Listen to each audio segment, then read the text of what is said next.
C'est déjà un lieu de pèlerinage, la maison d'enfance du pape François, et ce chauffeur de taxi a traversé toute la ville pour venir se recueillir. C'est quelqu'un de très attentif qui m'a aidé dans des moments très difficiles de ma vie. J'étais dépressif, il a su me faire aller de l'avant. Fernando connaît très bien le cardinal Bergoglio. Dans son taxi, il veut nous montrer d'où vient le nouveau pape. Le quartier Flores, ce sont des lotissements chics, mais aussi et surtout des zones rongées par la crise. Des terres arpentées chaque semaine par le futur pape. Il se rendait souvent entre la 11e et la 14e rue qui se trouve là-bas au loin dans le quartier. Il allait souvent là-bas rencontrer une population souvent très pauvre. Il s'y rendait vraiment souvent. Et c'est une population qui a vraiment besoin de la parole du Seigneur, non? Et pour comprendre le rôle de la paroisse où travaillait le prêtre Bergoglio, Fernando, le chauffeur de taxi, nous dépose au pied de l'église San José. Ici, chaque jour, 150 personnes viennent chercher de l'aide. Nourriture, soins, aide financière, Susana enregistre toutes les demandes.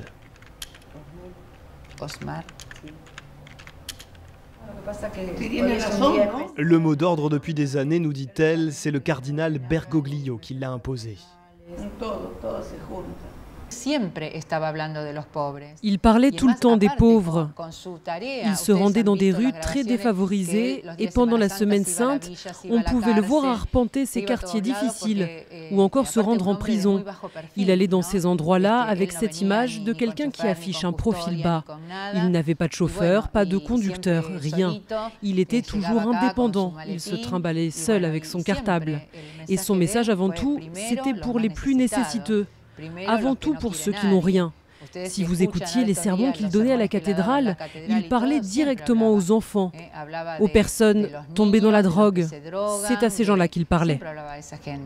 Avant de développer ses valeurs, il y a eu un électrochoc chez le nouveau souverain pontife.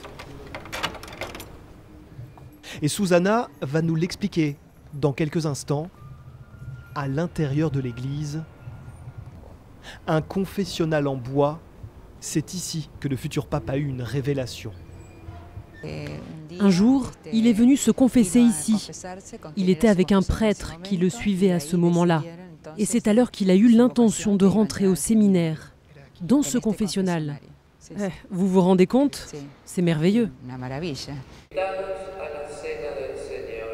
Depuis quelques jours en Argentine, pour qualifier le pape, on parle à foison d'un homme humble détestant les protocoles et les mots inutiles quand le silence peut apporter tant. Mais quelle est la part de légende? Où est la réalité? C'est un ami de 20 ans qui va répondre. Il n'a jamais utilisé les voitures de la curie. Il ne prenait que l'autobus et le métro. Lorsqu'on voulait l'inviter à la maison, il était gêné et après de longues discussions, il acceptait. Mais c'était très, très long de le convaincre. Et imaginez quand on le cherchait vraiment à l'inviter à dîner.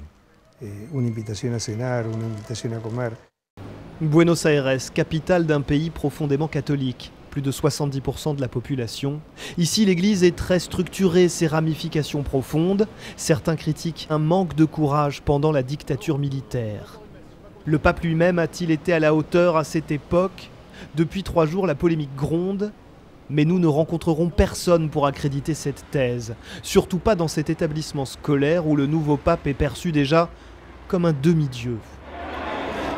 Voici l'école primaire où a grandi le petit Bergoglio. Dans cette cour, il jouait au football. Un diablotin, nous dit-on. Et qui mieux pour s'en rappeler que cette petite dame à qui tout le monde veut arracher des confidences. On est folle de joie. Depuis qu'on a écouté les infos à la télé, on a été tellement surprises. Ma mère était ravie. C'est un sentiment de joie immense pour tout le monde ici. Être scolarisé ici, là où le pape était aussi élève et pouvoir communier comme lui, il y a des années.